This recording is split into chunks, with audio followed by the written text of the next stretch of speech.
محبت کی بھی لوگوں نے اپنی اپنی تشریح کی ہے، عشق کا بھی لوگوں نے اپنا اپنا عنوان بیان کیا ہے۔ داتا گنج بخش علی حجویری بولے اور حضرت ابو بکر شبلی رحمۃ اللہ علیہ کا فرمان لے کے آئے۔ صاحب رحمۃ اللہ علیہ فرماتے میں تمہیں بتاؤں محبت کیا ہے؟ فرماتے مجھے حضرت شبلی کا وہ فرمان پسند آیا ہے، محبت یہ ہے کہ صرف محبوب ہو، محبوب کے سوا کوئی بھی نہ ہو۔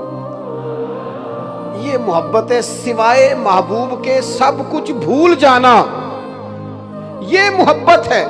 یعنی تو رسول پاک سے محبت کرے، پھر تجھے برادری کے رسم و رواج یاد نہ آئے، پھر تجھے قبیلے کے رسم و رواج یاد نہ آئے، پھر تو یہ نہ کہے کہ بنے گا کیا، آگے کیسے بڑھوں گا۔ محبت حضور سے ہے، اور محبت تجھے ہر چیز بھلا دے، بس تو پھر وہی حق ادا کرے جو تجھے رسول پاک نے ادا کرنے کا کہا ہے، پھر وہی ڈیوٹیاں کرے جو نبی پاک علیہ السلام نے تیرے ذمے لگائی۔